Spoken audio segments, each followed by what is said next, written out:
परमात्मा के चरणों में कोटि कोटि वंदन नमन। आप सभी का हार्दिक हार्दिक अभिनंदन।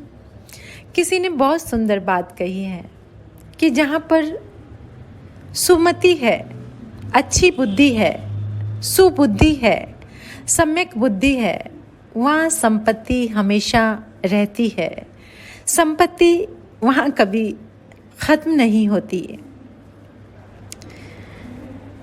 इंसान कितनी बार यही सोचता है, कितनी बार क्या मतलब हमेशा इंसान का मन यही रहता है कि किसी न किसी तरीके से मेरे पास धन आए, दौलत आए, धन दौलत मेरे जीवन से कभी ख़त्म ना हो। तो लेकिन कभी ये नहीं सोचा कि मेरे पास हमेशा अच्छी बुद्धि रहे, सुबुद्धि रहे, सुमति रहे।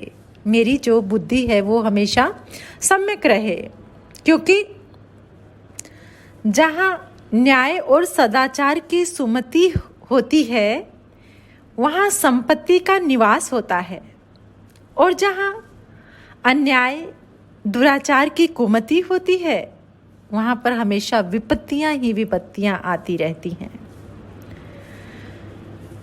सुमति हमेशा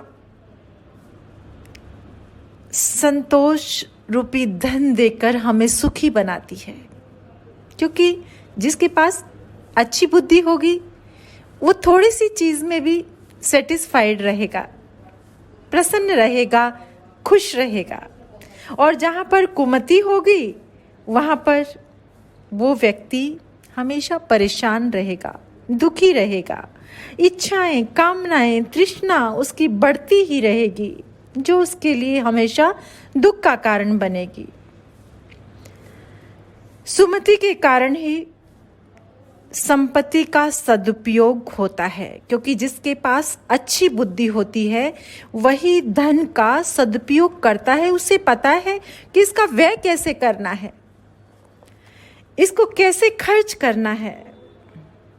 और जिसके पास सुमति नहीं है बस वहाँ कोई सदुपयोग नहीं, दुरुपयोग ही दुरुपयोग है। सुमति से संपत्ति उपार्जित हो सकती है। ये आज इंसान का विश्वास कमजोर हो गया है। मतलब ये विश्वास ही नहीं रहा कि मेरे पास अच्छी बुद्धि है तो मैं संपत्ति का अर्जन कर सकता हूँ, अर्जित कर सकता हूँ। और उसके फलस्वरूप क्या हुआ? बेईमानी, धोखेबाजी, अनैतिकता का साम्राज्य आज चारों तरफ फैल गया है। एक बहुत सुंदर सा एग्जाम्पल है जिससे हमें समझ आ सकती है कि जिसके पास सुमति होती है उसके पास से संपत्ति कभी जाती नहीं। एक नगरी के राजा ने एक बार एक सपना देखा। सपने में उसने क्या देखा? एक बाग देखा, और बाग में बहुत सारे वृक्ष हैं।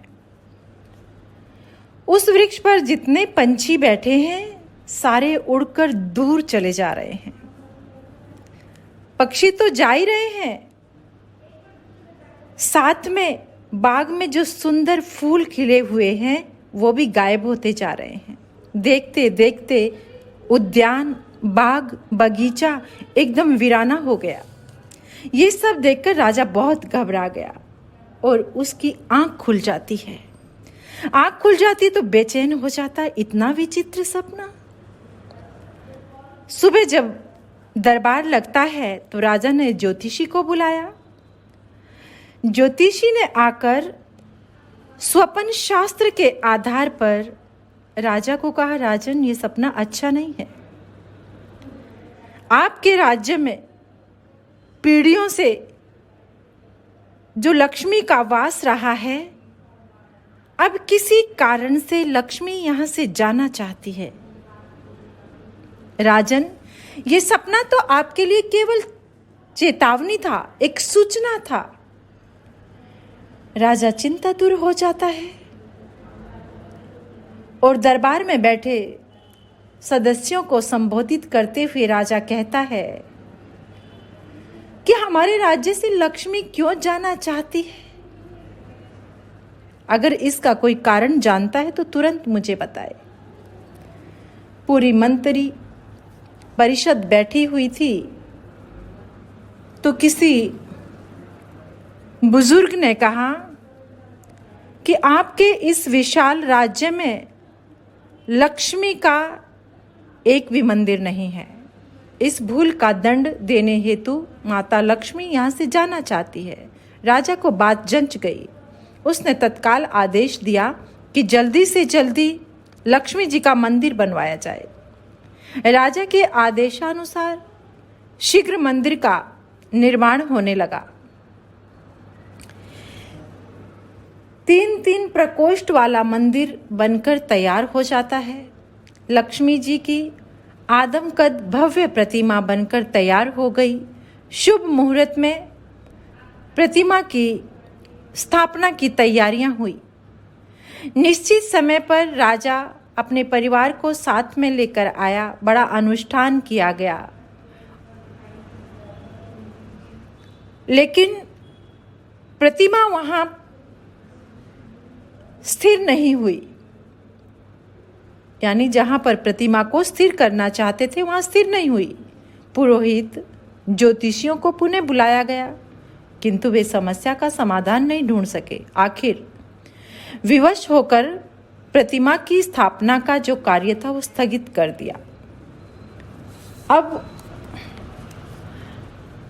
राज्य की जो समृद्धि थी, धन संपत्ति थी, वो घटनी शुरू हो गई। चिंता के कारण राजा की बेचैनी बढ़ती गई और एक दिन उसी नगरी में कैलाश पर्वत से एक सिद्ध पुरुष का आगमन हुआ।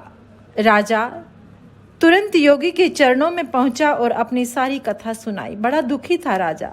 योगी ने गंभीर स्वर में कहा, राजन, लक्ष्मी की प्रतिमा को स्थापित करने की विधि एकदम भिन्न होती है। यह प्रतिमा उनके हाथों से स्थापित होगी जिस दंपति के घर में 12 वर्षों से कोई क्लेश नहीं हुआ हो, कोई झगड़ा नहीं हुआ हो, कोई लड़ाई नहीं हुई हो।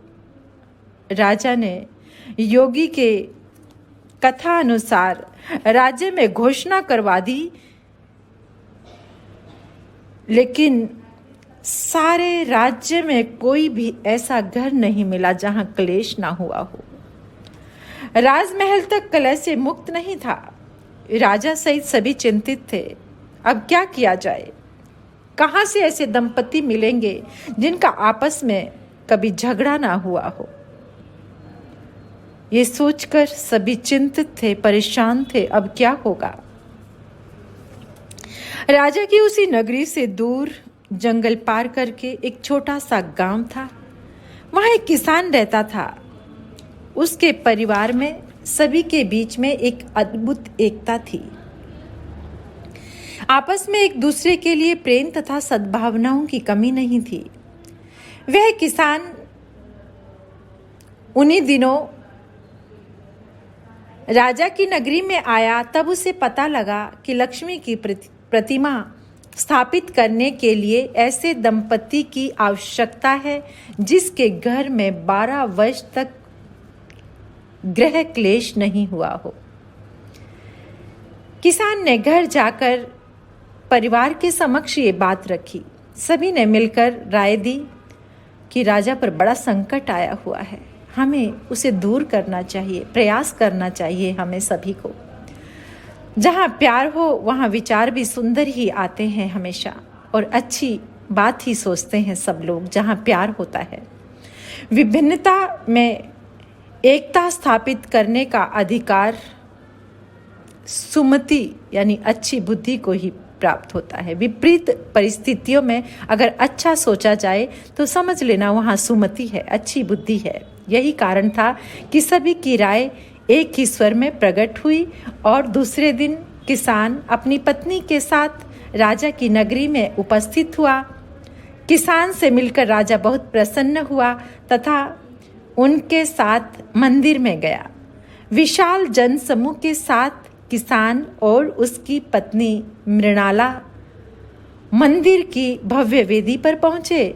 दोनों ने प्रतिमा को हाथ का सहारा देकर स्थापित किया। किसान दंपति का हाथ लगते ही प्रतिमा वेदी पर स्थिर हो गई। चारों ओर जय जयकार होने लगी। आकाश से किसान दंपति पर फूलों की बरसात होने लगी। दिव्य ध्वनि बजने लगी और गंभीर आवाज में लक्ष्मी देवी ने सबको आह्वान करते हुए कहा, मेरा स्थायी निवास वहीं संभव है जहां एकता और प्रेम की सुमति है, अच्छी बुद्धि है, जहां पर एकता है, प्रेम है और सुमति है। और ऐसा ही ये सुंदर सूत्र हमें भी अपनाना है, आप सबको भी अपनाना है कि जो इस सूत्र को अपने हृदय में बसा लेता है कि जहाँ सुमति वहीं संपत्ति, वहीं लक्ष्मी, जहाँ अच्छी बुद्धि होती है वहीं लक्ष्मी का वास होता है। इसलिए अगर आपको अपने घर में लक्ष्मी का वास चाहिए तो पहले प्रेयर करो, प्रार्थना करो कि मेरे पास हमेशा सद्बुद्धि रहे, सुमति रहे, और इसी से आपके घर में सारी सुख संपत्ति आ जाएगी। इसी के साथ ओम शांति।